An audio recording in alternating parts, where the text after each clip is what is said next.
Hey guys, welcome to another episode of the Nerdify Podcast.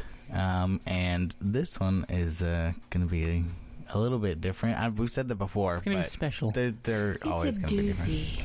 Yeah, so we have another person on the podcast. Hi. It's Morgan. Yes, my wife. My lovely wife. Yes. So, we have a reason for her being on here. She's not going to talk about anything specific to her. We're going to talk about, we're all three going to discuss a movie that we just finished watching, called The Bye-Bye Man.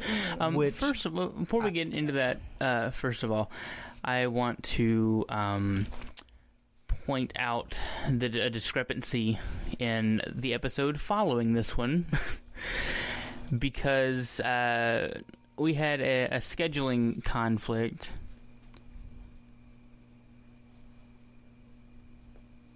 That's what I heard.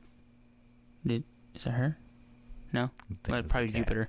Anyway, we recorded an episode a few days ago and realized we wanted to we ran into a scheduling conflict, basically, in which we have to push that episode after this one, and we state in that last episode that it is episode 11, which this one will actually be. So, episode 11 is actually episode 12, if that makes sense. I'll say something about it in the beginning of the next episode. Yeah, just because we weren't paying attention. But I just wanted to put that here just in case I happen to forget. Yeah. It's there. Anyway. So, yes, we are going to talk about The Bye-Bye Man, which is supposed to be a horror film. Yeah, not so much. No, hey, I'm scared. But you're always scared. I know. But, yeah. Criminal Minds scares you. I found hey, Criminal Minds is intense.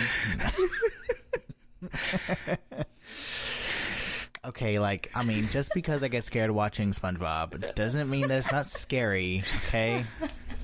Those faces he makes sometimes get crazy. The slasher is pretty serious. It really Slinging Clasher? Yes, the mash slinging Gasher. Yeah. The clashing Clasher. All of them.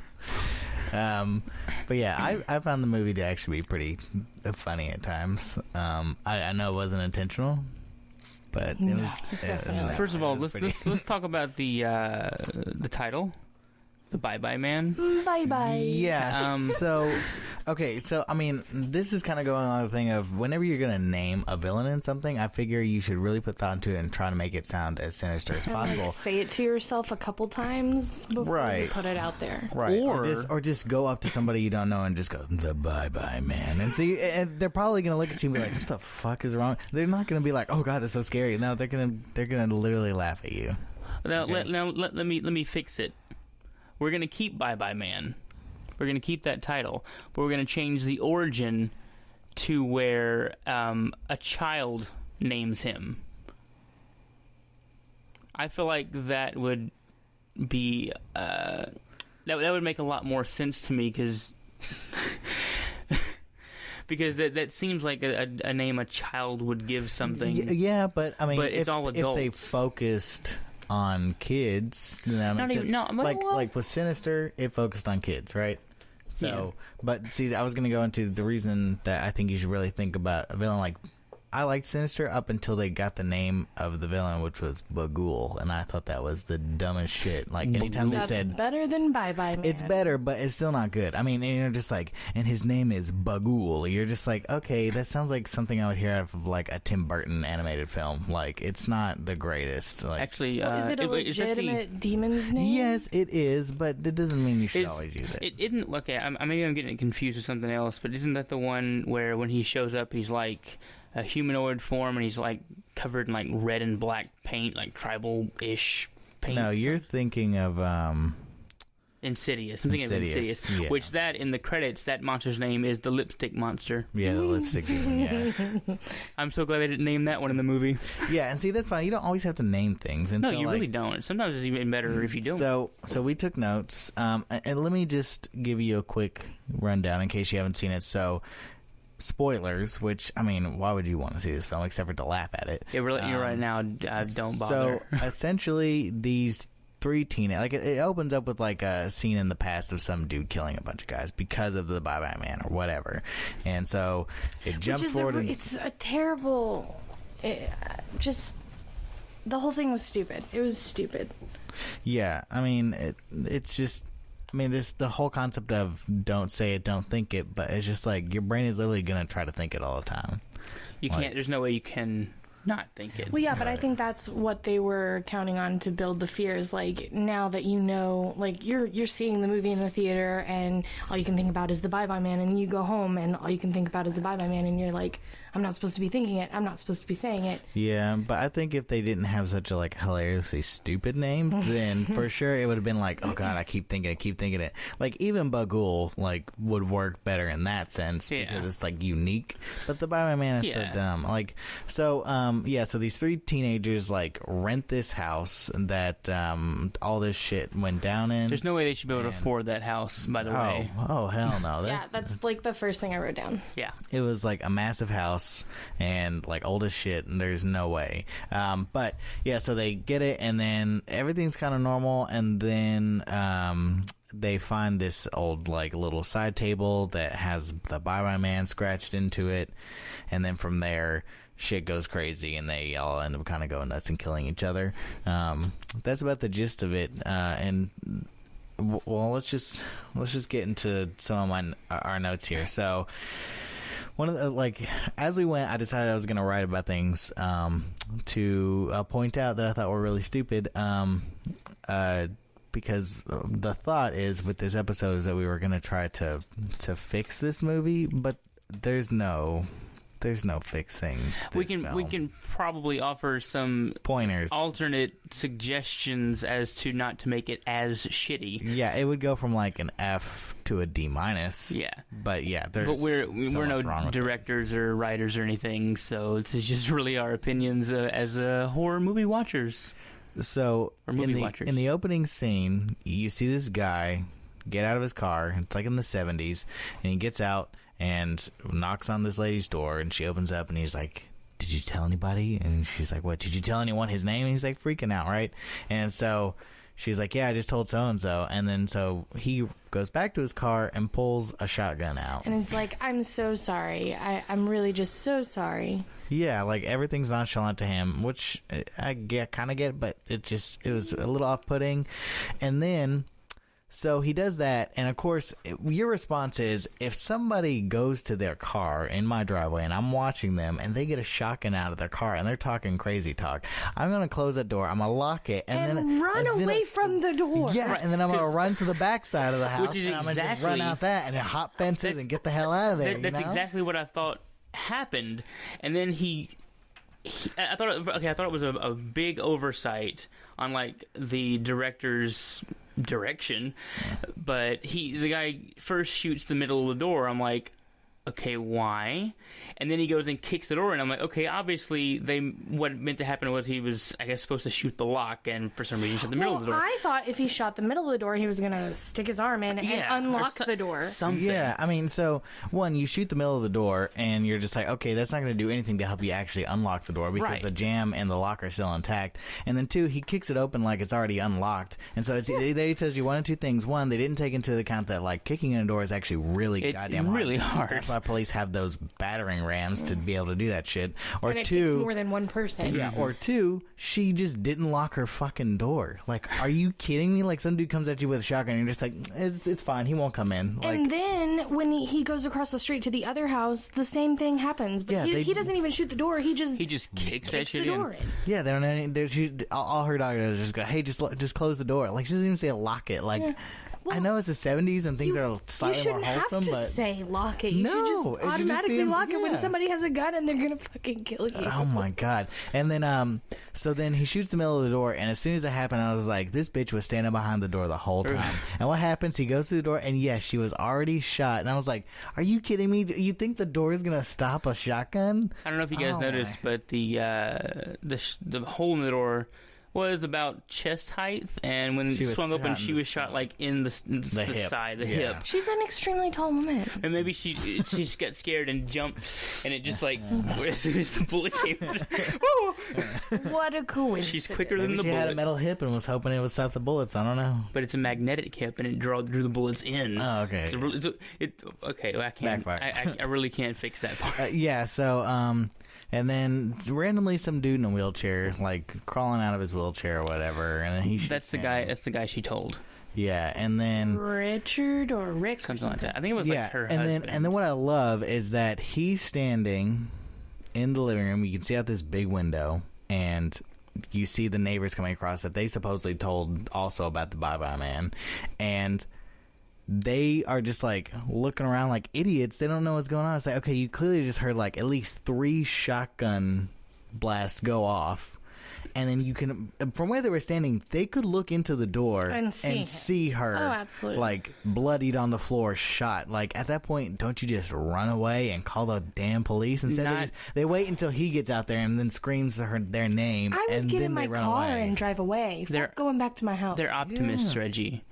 They heard the blast and like, maybe it's 4th of July. We just lost our calendars, you know. Yeah. So they go up there and they see her lying down. Like, oh, she tripped with her punch bowl. We should probably help. Whatever her name was. That's the reddest punch I've ever seen. It's Hawaiian punch with red dye in it. Yeah. But anyway, this is just the start of the bad. A bunch of ridiculous. Yeah, I mean, a lot of my notes have "what the fuck" next to them. Like she just stood at the door. What the fuck? Right. No. Didn't lock the door again. What the fuck?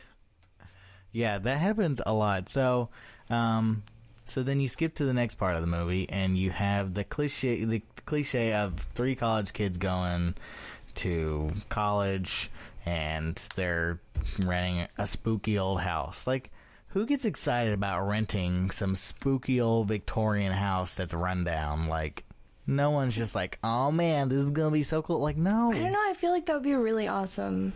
If it was a Victorian house that was like kept up, yes. Like, if it was run down. Yeah, but there aren't any of those that we can afford.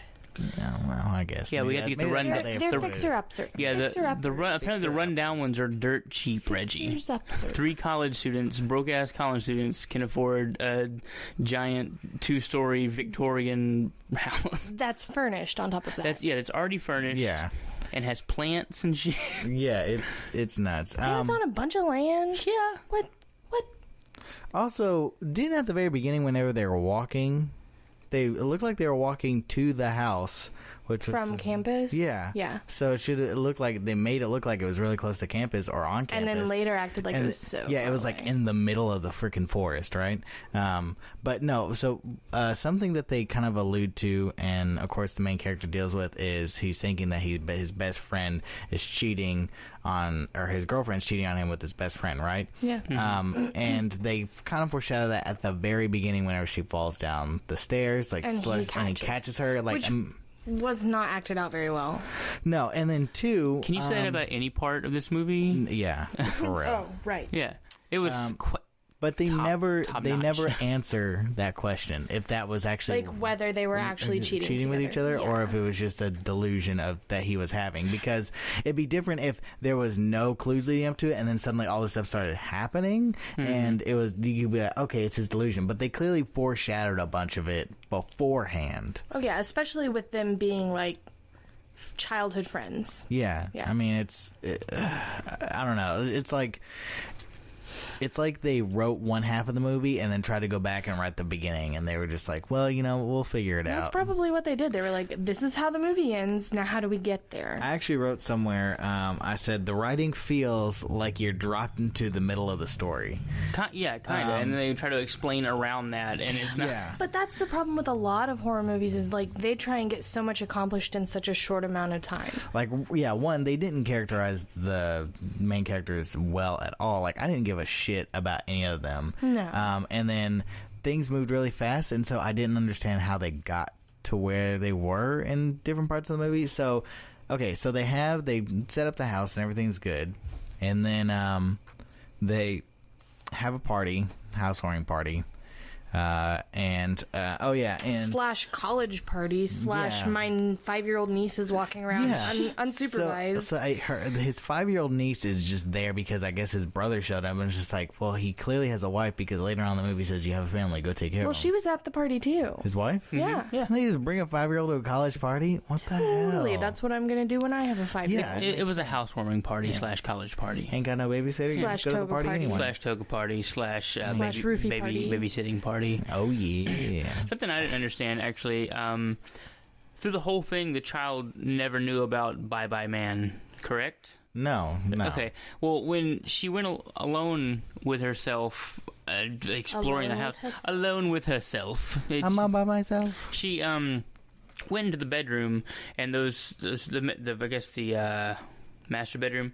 Yeah. And there's those 2 tiny doors where the demon dog keeps coming out of, and she opened one. And the other one, the demon dog was coming out as she was going into the other one. That was never resolved. That should not have ever happened if she didn't know about Bye Bye Man. That was one thing I thought was really dumb. Is like she opens that door, and she starts to walk in, and then the dog, the hound, starts walking out, and then it's mirroring her movements, and then it goes back in. But then nothing else ever happens. You see the dog, and nothing else really ever happens with the niece. Alice was her name. Yeah. Right. This is a big problem with horror movies like this. They start stuff. Yeah, they set up rules and they break them. Actually, this one broke it before they even set the rule up. I mean that, and it feels like they I don't know, cut a bunch of stuff from that would help explain all this. Okay, so my thing is, so they have this party, and then there's this weird girl there, Kim, and she's like, I'm connected with ghosts, and I'm sensitive to that kind of stuff. So they have a little seance or whatever, and and before they even did that, they had asked her to burn sage throughout the house and try and get rid of whatever evil shit was in the house. Yeah, and then they turned around and started making fun of her. Yeah, it makes no sense. They were just like, oh, she's gonna be doing this, and they're like, oh, you're so stupid for doing this. Yeah. But kids are mean. Yeah. No. So all this happens, and she kind of gets freaked out, and she's like, okay, I don't want to do this anymore, because clearly it's insinuating she's sensing the Bye Bye Man, and so then she was starts saying but I hear him saying something. It's that don't say it, don't think it, say it, don't think it over and over again. And she's freaking out, having a seizure, which by the way was the worst acted out seizure freaking ever. She starts out normal-eyed, just looking at everybody, and then suddenly her eyes are rolling into the back of her. I don't know. I'm going to redirect you to my previous comment about the quality of acting in this movie in general. Yeah, it's bad. But. And he was like, what are they talking about? And it's just oh, the Bye Bye Man, candle goes out, right? So they don't know anything about this because the movie clearly states that any traces of the Bye Bye Man always try to get erased, right? That's because whoever's trying to do it, they try to everybody who knows about it kill themselves and erase any instance of that being a thing. So clearly it's not like it's an urban legend where the kids in that town are going to be like, oh yeah, there's supposed to be an entity that if you discover his name, then he comes for you, he haunts you and makes you go crazy. And it's just okay, if they had established that beforehand, and then all of a sudden the Bye Bye Man thing comes in, and it's okay, they start connecting dots. But no, it goes from him discovering the drawer and just reading it and going, okay. And then they do the seance, and he goes, oh, the Bye Bye Man, and then the candle goes out, and then suddenly the next day it's they know everything about it, and they're believing in it. There's no delayed time for them to be right, there's nothing that makes it click for them, they're disbelieving and it's then believing. It's not gradual, it's suddenly which all is of a sudden again boom, they're haunted. I feel they were trying to fit it all into a certain amount of time. Yeah, it I thought it was stupid, the fact that his girlfriend got a cold, right? Just overnight. Yeah, overnight she got a cold, and it was okay, she has a cold, and then cares? She was hallucinating on top of that. Yeah, and it's just you're not going to take her to the doctor, but they're also treating it it's such a big deal, oh, this is so weird. And it's just she has a fucking cold. Yeah. Calm down, guys. I get it kind of came on pretty quick, but sometimes that happens. I mean, it'd be different if she went from sniffling and coughing a couple times at night, and then woke up the next morning and was sweating and vomiting and all this other stuff. It'd be oh, okay, this is serious. But then when she went to the greenhouse to talk to Mr. Daisy, who I guess was the landlord. You're right. She was in the greenhouse and was saying it was cold.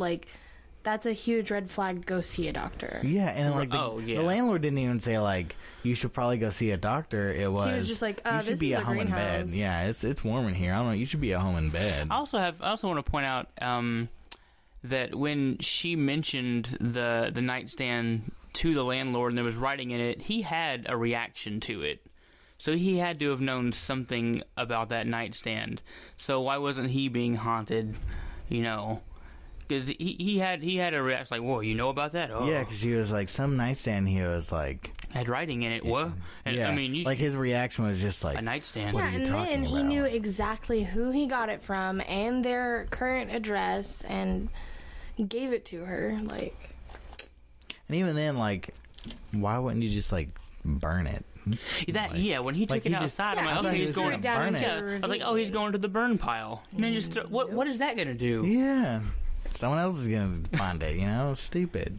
But yeah, and then like the fact that they pretty much showed the Bye-Bye Man and his hound in like broad daylight, essentially, I think was like the dumbest decision they could have made. Because the best they had going for them was they had to like play on shadows and stuff, where he had a coat hanging up on a rack and it looked like somebody standing there. Like, okay, that can be terrifying. Yeah, that stuff happens to me all the time. Yeah, you walk in, you see something out of the corner of your eye and you think it's somebody, but then you find out it's just something hanging on the wall. You're like, okay. But the minute that they then show him and his dog walking around like it's no big deal, it's I kind of think what they were trying to go for there is that the Bye-Bye Man is at his best in the dark, but by showing him in daylight, they're trying to show that he can get you anywhere. Because as long as no one else, he can only affect people who know about him, so you're not safe anywhere if you know about him. Right. Though he's going to come at you harder at night. Right. Because that's when you're most vulnerable to fear. Yeah. And then, like, another thing is, so he goes, I guess, to research. Yeah, and the librarian knows everything just right off the bat. Yeah. How does she have so much information? Oh, yeah. Like, she had never, like, it's not like he, like, showed it to her and she was like, the Bye-Bye Man. No, it was literally just like, yeah, he just wrote this article about thing. Oh, you talking about the Bye-Bye Man? Like, she's known about it, so how come it took all the way until now for her to be affected? You know, like, if she's heard about it and she knows the name, then clearly at some point either someone said it to her or she has said it herself. So, I actually wrote that down. I was just like, does the librarian get affected? And yes, eventually she does. Right, yeah. But it's stupid because it's just like, if she knows about this, like, it brought up that whole point of just like, was it supposed to be an urban legend type deal or just a kind of if you discover it, you're fucked type deal? Yeah, that was a big plot hole with the whole archived thing, because someone had to archive that, which means they had to go through the papers, look at them, and determine that it was worth saving. Right, read it, think it, because when you read it, you think it, and then there's a whole new person that's affected by Bye-Bye Man right there, and nobody else is. Not even the librarian, who obviously knew about it. They were trying to say that the guy from 1969 who was a journalist. Oh, yeah. So, yeah, he archived it himself. Okay. Yeah, but even then, so what I love is that somebody still had to, I guess maybe they're also saying he archived it and then put it into the system as with certain keywords so that way people could look it up. Although, why the hell would you do that? Right, one, if you know, and then two, how come he could look it up by don't think it, don't say it, but he couldn't look it up by the Bye-Bye Man when both phrases were in the paper? Yeah.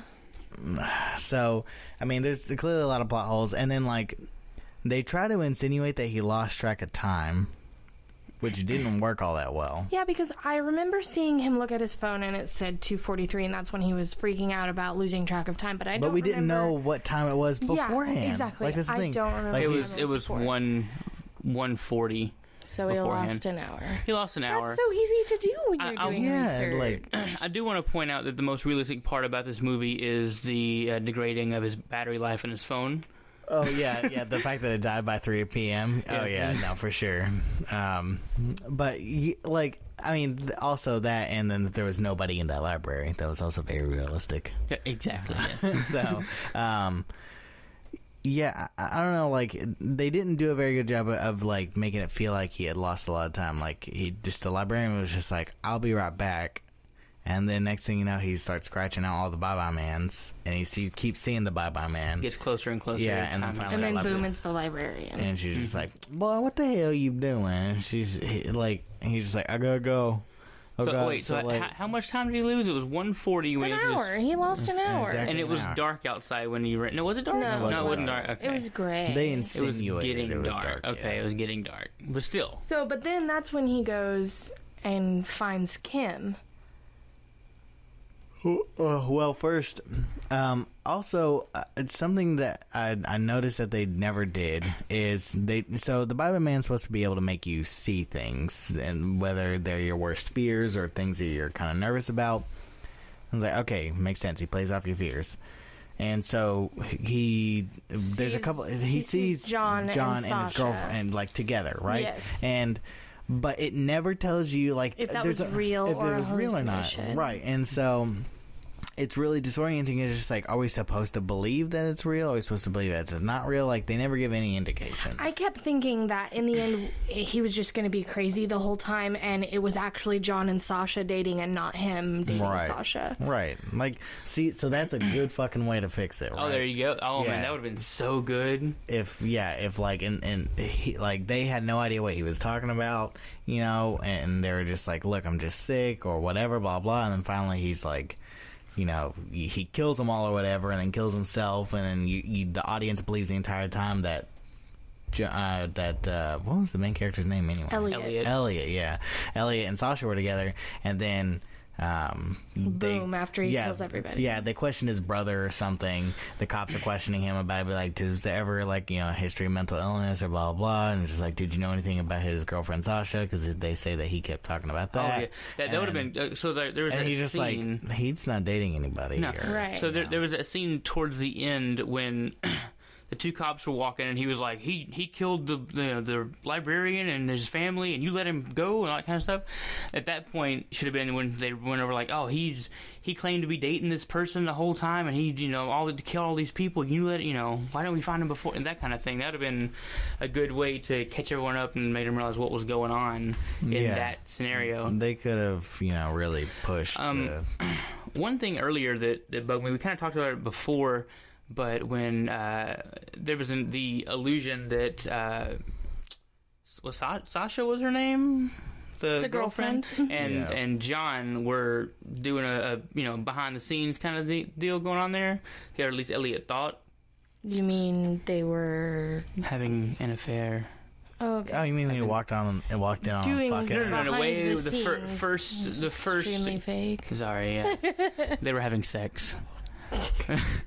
No, but the very I guess it was the very first incident that Bye-Bye Man fucked with Elliot was he came into the house and he heard noises up there from his room, and he immediately assumed, because he heard them, they're screwing. But then he goes to the basement because he heard a noise. Yeah, you would totally just go investigate. Yeah, he so the night before, his girlfriend, in kind of her sleep, had said, "I love you, John." And so, first of all, why? And then they just went to sleep. I'm like, no, I'm sorry. Excuse me. Hello. What'd you say? Wake up. Yeah, he just got out of bed and like, no. You need to wake up for a minute. We need to talk about this. And then he goes down to the living room because he hears scratching or something, and she walks down after him. Yeah. And then he never brings it up. Never. Like, how do you not bring that up? Have a go like, hey, just so you know, like a second ago you were like half asleep and you said, "I love you, John." Like, what's that about? Like, how would you not bring that up? There'd be a conversation. Yeah, for sure. But also, as a female, why was she walking around the house in a bra and a jacket? Yeah, if they were just and some friends. shorty shorts. No, just like put on a shirt or don't. Don't put on a jacket. Yeah, that's weird. Or if you're gonna put on a jacket, zip that shit up. Yeah, do something. Okay, sorry. That No, I totally agree because like I did, and I talked about this before at the very end of the film. I was saying like there are a lot of scenes when that actress shows up that plays Sasha where it doesn't look like her. Right. And so in that scene, I did not think that was her. I thought it was that Kim chick. That was just. But Kim was a brunette. Yeah, but it was different enough. Like because the lighting, I couldn't tell what color her hair was right away, and I was just like, "Is that the Kim chick? Is she gonna like try to seduce him or something?" But okay, because she just comes in and it's like. While we're talking about Kim, when he goes and sees Kim, and then all of a sudden she's talking about her roommate Katie, like we don't know who Katie is. But then Katie gets killed, and they make a big deal about that. Yeah. Who's Katie? I don't... You figured she'd at least make an appearance. Like, just, hey, this is Katie. Just all right, enough let's do so this we'd seance. know who died. Like, she's going to show up at the party or something. This is Katie, my roommate, so we're going to do this seance, and I'm going to get this sage and go around here, Yeah, or, at the end of the party, like, her roommate Katie comes up and be like, hey, I'm about to head out. Do you want me to, no, I'll just have someone else take me. Like, okay, establish that small itty-bitty thing. I'll leave the door unlocked for you. I mean, for all I knew, she lived alone. Yeah, we had no idea. Katie. Wait, who the fuck is Katie? We didn't know who Katie was until she was already dead. Yeah, I mean, to get back what y'all were saying about the fact that he gets paranoid and he starts hearing noises and he thinks that they're screwing around, and and like y'all said, he yells up the stairs. He's like, hey, what are y'all doing? What are y'all doing? And instead of running up the stairs and trying to figure out what the fuck they're doing, they're just he's just like, oh, hey, basement, what's up? Right, if I heard noises and thought that you and James were doing stuff, I would totally be busted in trying to figure it out. Oh my God. Yeah, that'd be a huge revelation for all of us. Yeah. But you think he would go up there, and that's what I thought he was going to do, but instead he stays downstairs, which makes no sense. And then goes further downstairs into the basement. I get that there's, the thing that called genre blindness, where the characters in a specific genre of film, like zombie films or vampire films or serial killer films or horror films, whatever it is, they're living in a world where these kind of things either don't exist in their pop culture media type stuff, or they just aren't very common, so they don't think about it. Everyone goes why would you split up and go walk alone? It's just because they live in a world where horror movies don't exist, right? Or killings don't ever happen. And so that's how you justify it. Mm-hmm. But so that's fine if that kind of stuff doesn't make sense, because it's supposed to help drive the story. But this just drove the story just because they were just how are we going to get him to the basement? Oh, no noise? What kind of noise? Distrustful girlfriend noises? I don't know. But then when he's in the basement and then he sees something, what was that? That was never really established. Right, yeah. Yeah, I mean, I guess you're supposed to assume it was the Bye-Bye-Man walking by. But it was low to the ground and crouched, but not the shape of that hound thing. Yeah, because that hound was big, red, and bulky. So, it was all over the place. Yeah, it was bad. So and then later on, so this is pretty far into the movie at this point. He was getting pretty delusional, and he walks Okay, so let's first establish he goes and picks up Kim, right? Yes. And so she's got blood all over her hands, and you're just but he doesn't know that. Yeah, he doesn't know it. She washes it off. Right. Do we actually know what the purpose for him going to pick her up is exactly? What he said that he wanted to do another seance. I feel like it was just an excuse to get her back over there for some reason.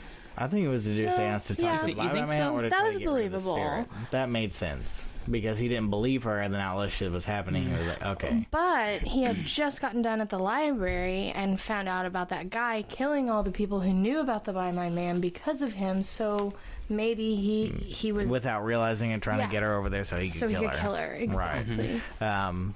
Again, they don't ever establish that. So they're driving down the road, and then suddenly, she sees a wrecked family on the side of the road, and they've already pretty much know hey, something's going on, and we're seeing stuff. They're actually talking about having hallucinations. Mm-hmm. And then she sees this and tells him to stop, and he doesn't stop until way later. And I love how she goes, stop,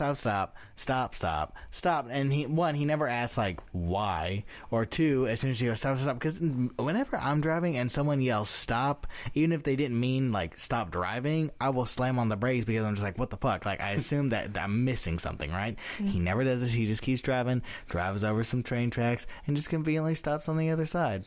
And then she goes, like, we gotta help them, and he just sits there. He's never like, who? Yeah, he just sits there. He's like, what?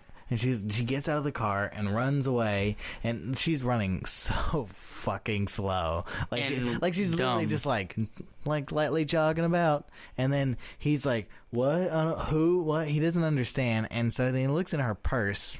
I don't know why. It's because he'd been eyeing it while he was driving. He had noticed that handle with blood on it before. I thought it was a knife.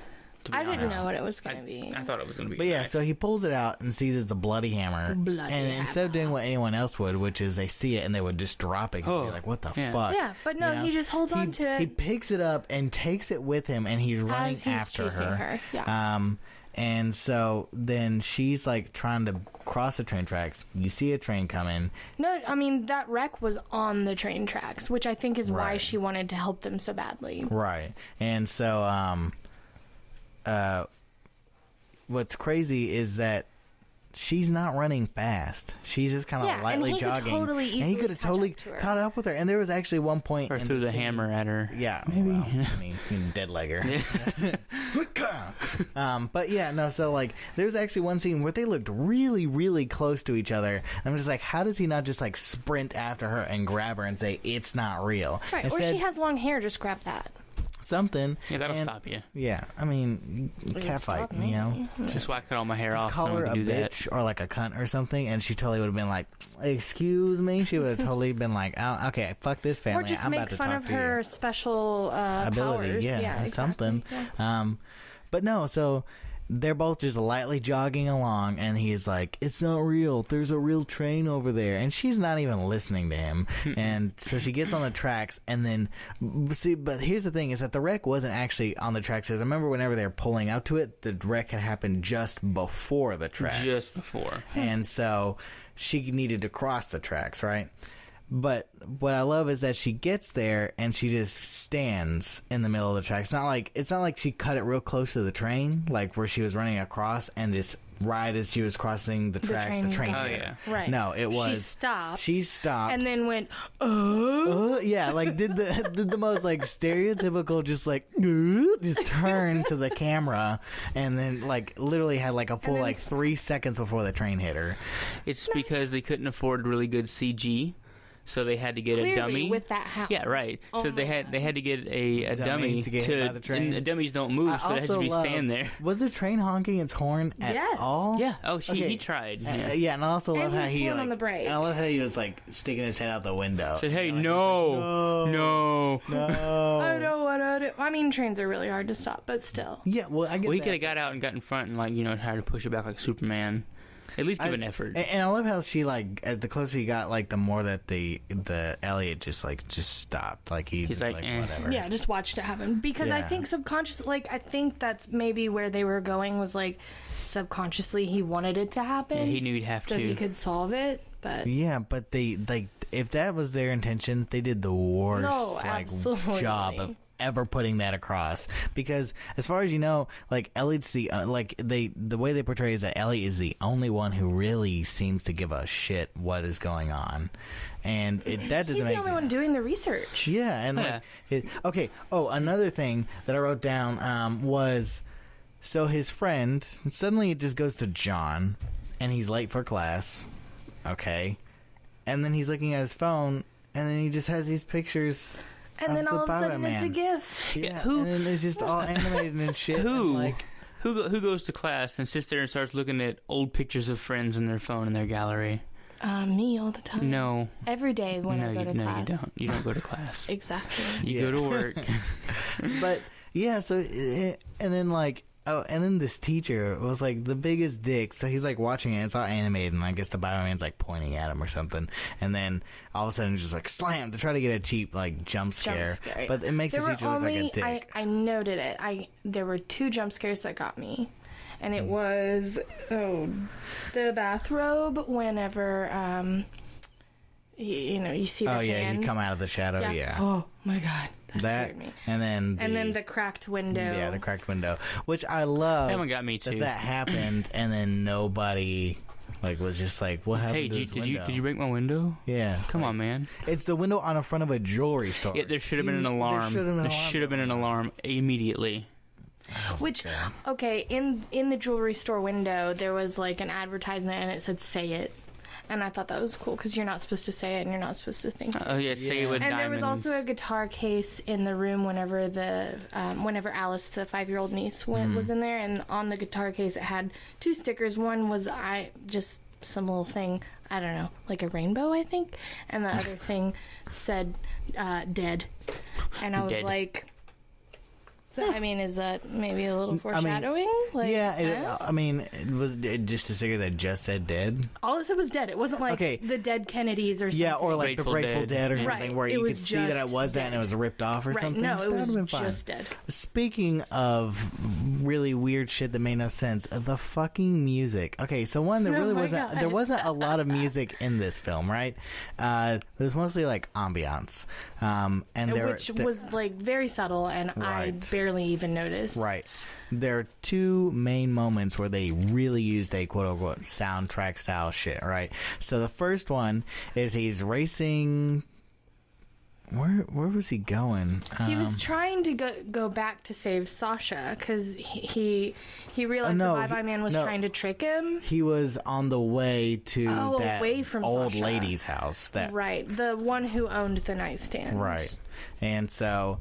and it was singing "Bye Bye." Yeah, and he was on. It was the radio was playing, and it was like saying "Bye Bye Happiness," "Bye Bye this," and it's a little too fucking on the nose. Yeah, and then 2, just like if you're already freaking out about this, and you turn on the radio and his song's playing, it's like "Bye Bye." I would immediately that should have been something creepy, not just something like just. I mean, and he was singing it like he was trying to keep himself awake. And it's not. It was just and moving really strangely, like dancing. It was so weird. So there was that moment that was weird.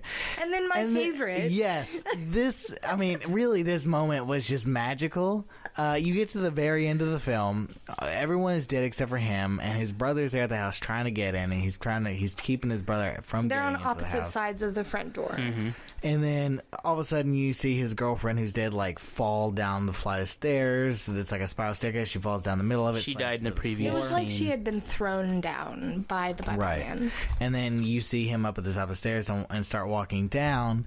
And like then the cheesiest like music. So here's what I wrote whenever I heard it. I wrote down Goosebumps remix / Halloween or some shit. Like it literally was just sounding like someone was just like, I'm gonna make me a scary song. What are 2 scary songs? The Halloween theme and Goosebumps. Let's just make something that sounds like that. Like it was so out of place. It made me laugh out loud. Yeah, like I concur. They laughed. Like it was bad. Like it sounded like something you would hear off of like "Are You Afraid of the Dark" or something. It was. That bad. show's better than this movie. Yeah, and then it made that for real though. Made that whole moment hilarious. It was Instead supposed of to being be this dreadful of him just slowly coming down the stairs. It's like the peak of horror in the movie, and it was just not. It was too funny. And then so his brother's there. He sees, he doesn't see him get his brother shoot himself, but he sees the blood splatter and hears the gunshot. Which is that got to me. I don't like that. That was messed up. Yeah. But so then they go away, and then I'm glad that they did this though. So just a few moments earlier, his daughter was at the door with him, and she was like, "I gotta go pee," and they wouldn't let him in the house. So she was like, "Well, just go to the edge of the woods and go pee." And then he starts freaking out after all this stuff happens, and couldn't find his daughter. But of course, she's in the truck. And then and I thought for sure she was going to be next to the nightstand reading it or saying it out loud or whatever. That's the Bye-Bye Man. Yeah. I don't know. So instead, they get in the truck, they take off, and he's like, well, she gave me this 2 coins, which, by the way, these coin things, so the ways that the Bye-Bye Man is nearby is you hear a train, you see lights, you hear coins rolling around, and you may see the hound. And so the coins thing was the first thing that really was the first motif you saw. And so she's like, well, he gave me these 2 coins. I guess he left them in that little stand that was outside. And you're just like, what else? Like the dad was just like, what else was in there? And then she was like, I can't read in the dark, silly. I'm not a flashlight. It was a bunch of writing. And so I was kind of glad in a way that they kind of subverted from that. Right, because I expected it to be a stupid setup for a sequel. Or something, right. And instead, so they do that, and I was like, okay, cool. So they got themselves out of that. Exactly. But then you get to the end where the police finally show up. And you're so disappointed. And so, whenever all this shit was happening, for whatever reason, a fire is started. They don't explain. Actually, you see that in the back whenever... God, it's so confusing. Okay, Elliot sees John stabbing Sasha, but really it's Sasha stabbing John. So anyway, in the background, you see there's like a lamp or something that had been knocked over on the bed, and it was catching smoking. fire. Oh, yeah, okay. I thought it was just a regular fucking lamp like everyone else has. I didn't realize it was like a... like oil. Well, everything was super old in that house, remember? Yeah, I guess. So, anyway, so there's a fire, and I'm sure by the time, if they're insinuating this house out in the middle of the forest, I'm sure it's probably at least 30 minutes before the police station and the fire station all show up at the house, you know? Let alone get in and get people out. Oh, yeah, and hell yeah. Also, but before this, when we had the tussle in the top room when Elliot shoots Sasha in the stomach, she dies instantly.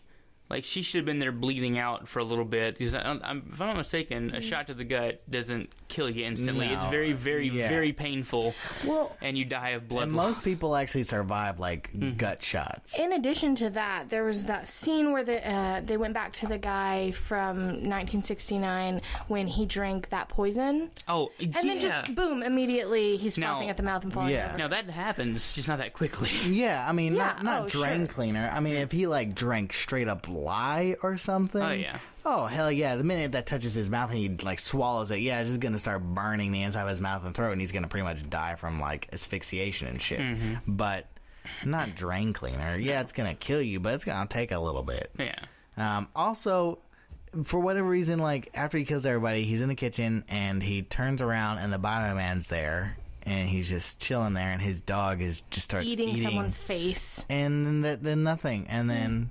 Like, I don't... Right, they don't ever never talk understand about why the hound... What the hound is. Yeah, what is its significance? Why does it eat the faces? Where the Bioman came from, what his significance is, what his motives are. Thank you. There really should have been an urban legend. Like a super... Like, because yes. The last guy, he stopped it because he killed everyone he told about it. So... Except for whatever fucking reason, wrote a paper on it and decided to keep it at the goddamn library. Right. But I feel like there should have been an urban legend that the new people, the Elliot finds, and is like, since he already knows about Bye Bye Man at this point, it would have been fine for him to read that because he already knows it's already been haunted. That's the reason he's looking at this, and that explains his backstory and the dog's backstory and gives you sort of a short in-depth view of what the hell's going on. Right. Yeah. Because this dog is not even really that creepy. Yeah. I mean... Well, because it's not good CG. Yeah, it's not good CG, and it really just looks like a Resident Evil dog. When the wallpaper dog switched to the dog's face, was more creepy than the actual dog was to me. That was kind of... Wallpaper dog? Yeah, for some... Okay, this is a weird shot. For some reason, it just showed, like... It was a hunting scene, super old, like this white wallpaper with blue ink or blue print, and it was a print of an old-timey guy hunting, and right in front of him was a greyhound. And it shows it for a second, and the greyhound's head morphs into a blue ink version of that dog. How did I miss that? It happened, and it actually creeped me out more than seing the actual dog.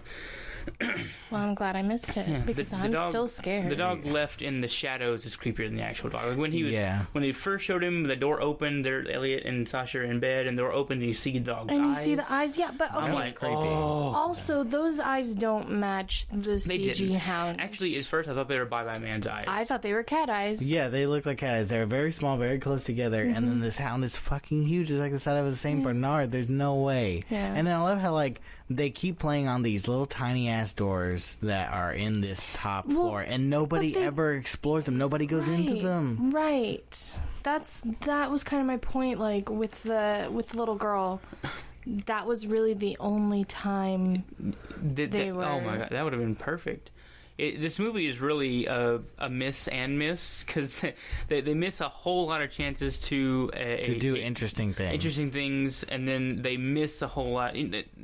All the chances they do take miss the point entirely. Yeah. Well, I mean, so it has potential. So, I mean, if somebody were to remake the movie, I mean, get rid of the Bye-Bye Man part. Yeah. Right. Change the name and make it an urban legend. Right. And listen to this podcast Yeah. and follow our advice. No, I think it could have been set up really well as like a psychological horror where the main character Elliot was actually slowly going insane. And the Bye-Bye Man was actually just a figment of his imagination. It was like a manifestation of his like murderous intent or psychosis or something. Yeah. That would have been really, really cool. That would have been the best. Yeah, and also I love at the end that the detective who, she was just Where do we know her from? Because she's seen her Trinity face. in Matrix. Okay. That was the same lady? And also... The only actor worth naming, I guess. Was she also in Dexter? I don't know. She may have been. I don't know. But, so she has the guy in custody because they think that he's the one who killed Kim, Elliot. And then all he does is, she's just like, why don't you tell me what happened? And he was just like, well, what if you saw a really terrible bloody scene and your kids went home and asked you, like, hey, how was your day? Would you tell them the truth or would you lie to them? And then... So she just sits there and just says nothing, and then he just gets to leave. Yeah, that statement changes nothing about the fact that they're questioning him if or not he murdered and Kim. Everything pointed to yes. Also, why wouldn't he just tell the cop that Kim was hallucinating? Right. And whenever he got out and got in his car and drove away from his brother, why didn't his brother just open one of the doors and get in with Elliot? Like, he shuts the door and he's like, oh man, there was so much time for him to be able to do that, or just get in his own car and follow him, or something. I'm just it doesn't make any sense. But anyway, at the end of the movie, like she's just like, you had him and you let him go, why? And she was just like, I don't know, I just talked to him. Like, okay, but they never there was never a good reason as to why she just let him go. Like, he was clearly a suspect in this death. And they were just like, all he did was he was just like, if you saw something gruesome, would you tell your kids about it? And that was it. And then she was like, no, I guess you're right, you should go. That's super creepy. If somebody said that shit to me, red flags are flying high. Yeah, if anything, that makes him look more like a serial killer, you know? Yeah. But so then she's like, there's something wrong here. I can feel it. There's something else going on. And then it's just like, why do we give a shit how she feels about what's going on? Right. Because we've literally met her like about almost an hour into the film, and she literally had like a 2-minute scene. Like... Yeah, she's talking like she had way more airtime. I guess it's because then in the end, instead of setting it up for a sequel with Alice, they set it up for a sequel with the cop. Right. I don't know. It's dumb. And then, okay, so also there's like little things that they try to do to get, to make it feel like, oh, they're seeing things, right? They're hallucinating. And one of them is that the detective like winks at John. And then he winks back. And then the cop is like, what? What the fuck are you doing? Yeah. I'm like, okay, I get that. But at the same time, like... They never do anything else with that. Like, it's just, that's the end of that. They kind of did because Elliot saw it and he was like, see, that's the Bye-Bye Man trying to get you to whatever. But how would he know? Like, the cop was facing away from him. All he would have seen was John go. And then... I think they were kind of standing kind of in a circle, but I don't know. But it's a stretch. Like I could tell as soon as they all three got together after the death, and it showed that one just like perfect shot of the detective. I was just like, okay, she's gonna have something to do with this. It was very clear. What we have skipped over so far is the librarian in the middle of the fucking road getting hit by the Oh fuck yes. Okay, so he leaves the old lady's house, and somehow he quote unquote figures out that if you don't fear the Bye-Bye Man, then he has no power over you. But I really don't think that's the truth. I think that was them trying to throw you off, because in reality I think it's just the Bye-Bye Man giving them false confidence, because he's like, oh, I beat you, and it's like, no, not really. Maybe like to try and get him back to where his girlfriend is. Maybe. Yeah, and so Anyway, he leaves there, and then he like sees a random fucking football fly at him. Yeah, but it's John in the road. Oh, is this supposed to be John? Yeah, I'm pretty sure it was John. It was John. It was John. Yeah, so he sees a football and a football? And the football hits his windshield. Yeah, football hits his windshield. He's like, what the? He was like, what the hell? I guess like, John was a football player, and this was never established ever until this point. Yeah, and so he's like, what the hell was that? And he's like, oh, I know what's going on. And he sees like someone in the middle of the road, and he's just like, it's not real. And he just like revs up his engine and runs through it, and it's clearly an apparition. It disappears, and he's like, okay, cool. And then he turns around to look behind him for a good like 5 seconds. Yeah, I beat it. And then turns around, and suddenly she's in the road. Right. And which, okay, we know that she's on her way to his house because there was the phone call beforehand. Right. But he was coming from way out of nowhere. Yeah, why was she on that road? Yeah, exactly. Yeah. And standing in the middle of it. If anything, like, she should have been closer to the house. But, I don't know. So, I mean, it was hilarious. And how did she know where he lived? Like... That too. Yeah, like she was like, and maybe that was the supernatural part of the Bioman just leading her there. Yeah, but yeah, again, they never like, and she acts possessed, which makes no sense because no one's really up to this point has been possessed by the Bioman, so that makes no sense to me. Not possessed, just more compelled to do things. Right, and then again, they had another opportunity with the guy standing in the middle of the road before he hit the librarian. They had another opportunity there to do something to mess with the viewer in terms of our expectations. Like, you know, he goes, "Oh, I know this isn't real," and then like revs it up through and make it be real. Yeah, make it be real. Make it actually be something. Make it actually be fucking John or something. You know, something crazy. And he like smashes into him, and it's like, oh fuck. So then, or make it actually be Sasha, but he thought it was John. Yeah, or somebody, or don't kill Kim and have Kim killed that way. Something, right? Yeah. Have it be a real person, and that way, both the audience and Elliot can't trust what is real anymore. You know, and so they try to do this fake out where he's like, I've got power over it, and he walks in the room, sees John stabbing Sasha, and then shoots John, but it's actually Sasha, which, by the way, I really hated the way that they did that. So it's first person, and you see John trying to stab Elliot, and he shoots him in the gut, and it's first person, and he's like, and Elliot dies and falls to and the then side. he picks Elliot back up. And then, and then picks, or John, it's John. Yeah, sorry, John. And like, so John falls off to the wayside, and then Elliot just picks him back up. Like, who shoots somebody, lets him fall, and then picks him back up to look at him? Like, it would have been different if that would happen, and then like all you saw was a shot of him getting up, and then he looks, and it's Sasha. Yeah. Rather than him just like, oh, like it's such. Like, it feels like... It was a failed attempt at a dramatic shot. Yeah. Didn't... Okay, but so back to Miss Watkins, the librarian. I saw her brain mush. Oh, yeah, so she gets hit by this fucking car. Random and then she's like leaning up against a tree. And then so much different than anything with a knife. Yeah. It's just, that's what I'm trying to say is like, there wasn't that level of gore anywhere else in the movie. Right, yeah. And then suddenly, you just see this like lady's back of her skull like blown out and her brain's hanging out. You're just like, okay, well that was maybe that's where they spent their money. I thought it was kind of weird. I noticed that anytime anyone got shot in the movie, it was in the midsection. Like no one got shot. Even when the older dude attempted to kill himself before he drank he was out of bullets. So my first thought was, oh, maybe they don't have the money to do brain effects or some shit. Yeah, but they all got shot in the midsection somewhere. Everybody.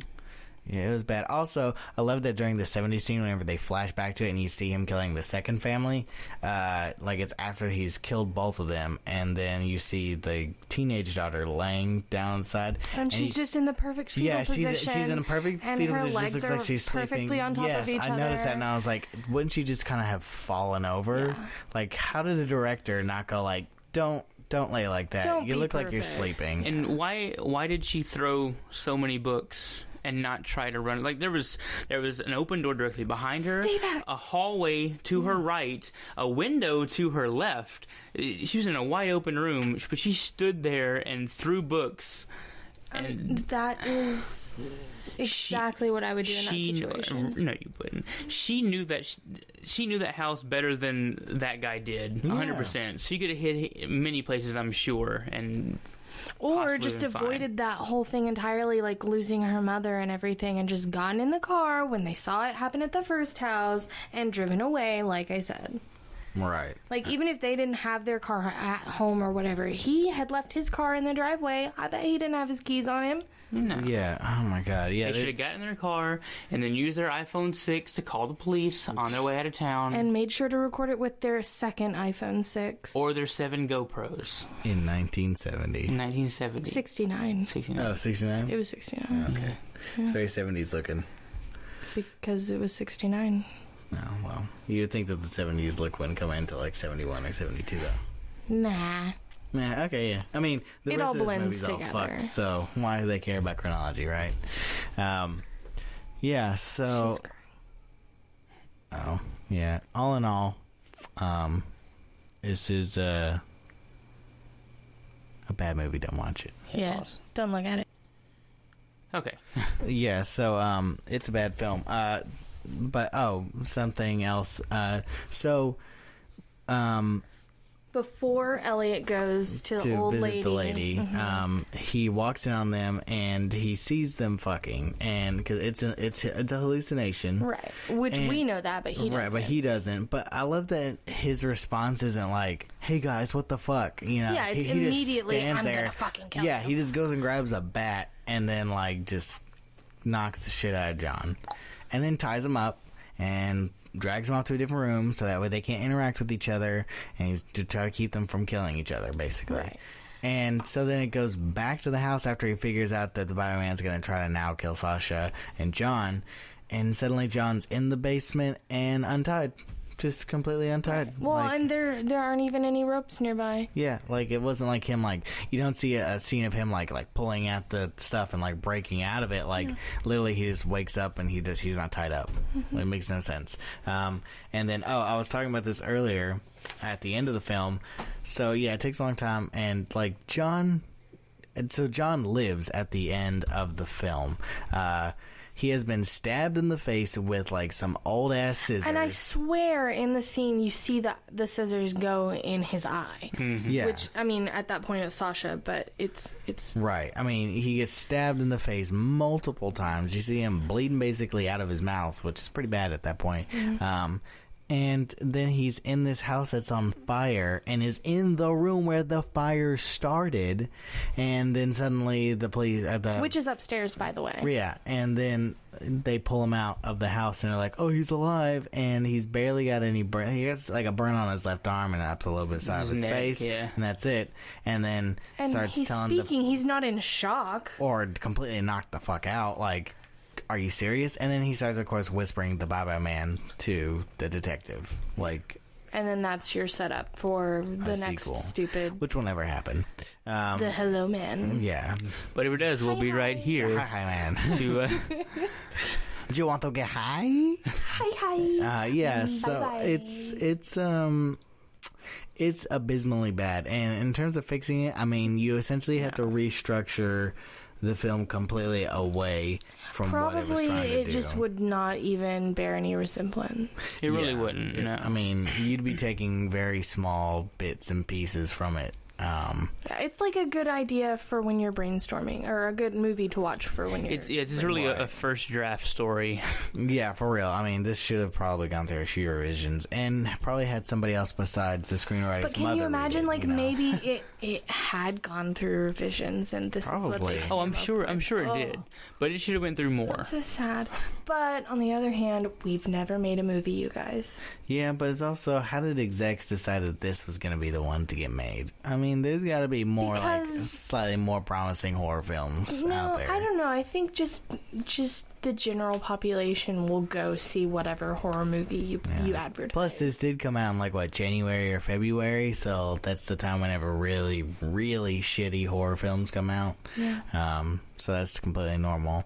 But it's to set the tone for the rest of the year. Right? Well, yeah, for real. If you set your bar really low, then it's... By the time October comes around, one, you've forgotten about all the shitty ones at the beginning of the year, and then you're just like, if you do remember, you're just like, these have got to be better. Yeah. You're setting yourself up for success. Yes. And it's a dead time whenever there aren't a lot of big movies coming out because the holidays. The time for the Oscars and everything's already up, so all the big movies that were trying to come out like in the fall and the winter. Right. That's more relevant to movies than holidays. Movies don't pick back up in terms of their quality until pretty much like April, whenever like the spring and summer flicks start coming out. So January and February is a good time to release films that you can't fit in October because you don't want them to get overshadowed by the quote-unquote good horror films. So anyway, so if you're wondering why we were doing this, I was wondering why we were doing this. Yeah, why is Morgan on this episode? Why am I here? So we're actually going to start a new podcast called Cinemechanics. And Morgan will be on that one with us permanently. Yeah. And basically we're going to be doing like we did today. We're going to watch films and then we're going to just discuss them in general. I mean, we're not saying that we're going to watch nothing but bad films, but just basically put our opinions out on them and what we liked about them, what we didn't like about them, what we think they should have fixed or changed or whatever. And so I know horror movies are very easy to do that with, but we'll watch other things. Like a rom-com. Yeah. I mean, those are actually I doubt it. Pretty hard to fix. Because if they're bad, they're just bad. Because a lot of them depend on comedy. And if the comedy's we'll bad... just do a regular romantic movie then. Okay. No comedy involved. Guys, our first episode is going to be The Notebook. Okay. And then after that, it's going to be 50 Shades of Grey. Oh my God, I love The Notebook. Yeah. No, I want to watch How to Lose a Guy in 10 Days. And 50 First Dates. Isn't Magic Mike, is that a romance movie? Nobody watches that. Is it? And then Along Came Polly will be next after that. And Must Love Dogs. Yeah. When are we going to do a Goofy movie? And Marley and Me. Oh my goodness. Yeah, there's so much to fix about a Goofy movie. Yeah, and just one scene. Otherwise, it's a perfect fucking film. Just the possum scene. That whole section. So that was our that's episode our second about the Goofy episode. movie. Yeah. No. Okay, no, so our first episode will be going up later this week whenever this episode's out, right? Yeah. Right, so, and that will be on the movie It. So, Losers Club. Part 1, The Losers Club. Yeah, so we will be talking about that one. It's going to be really hard because we told ourselves that we would go and watch the film. And not talk about it until we started to record. Anything to each other, and then it's just immediately drive home and hit the record button and just be like, okay, here's what I thought about it. Yeah. Like, try to just blah, blah, blah. It's gonna be great. It's gonna be a whole lot of just jumbled up us yelling at each other. This is what I should. Oh my God! I was on my look at this. Also, in preparation, we're listening to the audio recording of the reading of the book. And I've already read the book once before. Same. And it's fantastic. I have not. James is listening to it for the first time. James doesn't know how to read. I don't know how to read. Yeah, it's all right. But I would be fine in Bye Bye Man. He's got a lot of listening to do because, in case you didn't know, the audiobook is 44 hours long. Yeah, that's the longest audiobook I've listened to. That's almost 2 days. The longest one before that one was only like 22 hours. And I thought that was insanely long, but 44 is nuts. So I figured it out for him. He's got to average about 4 or 5 hours a day during the week, every day, to get through it before the movie comes out on Friday or Saturday. We'll probably see it on Saturday, so he'll have an extra day in there. But yes, I'll need that extra day just to. Yeah, it'll be a lot of fun. James, why aren't you working? I'm listening to an audiobook. Leave me alone. Right. This is important. It's important. I got 7 more hours to finish. There are going to be 3 people waiting to listen to this podcast, and I've got to know about the backstory before I can watch the movie, guys. One of those people will be me. Yeah. I listen to myself. Of course. So look forward to that. And we originally, I know the plan was it was just kind of be released whenever we got around to watching a movie.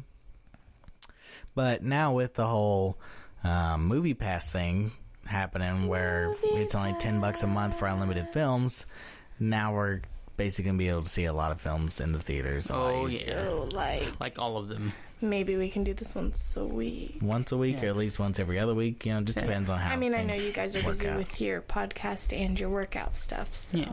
Well, I mean, even if like we've seen all of the movies that have come out in a month or whatever, we can always default to older movies. Like, well, this one really isn't an older movie. It came out earlier this year. Yeah. But there are plenty of older movies that Nosferatu that are broken in a sense and need to be have mechanics work on them. What is it? The Cabinet of Dr. Caligari. Oh my gosh! I realize it's a classic, but it's the Island of Dr. Moreau. I couldn't finish it. Super hard to sit through.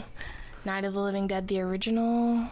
Yeah. I don't think I've actually seen that. I've seen the first 15 minutes. Either way, I have it on VHS. We have a lot of shit that we can work through.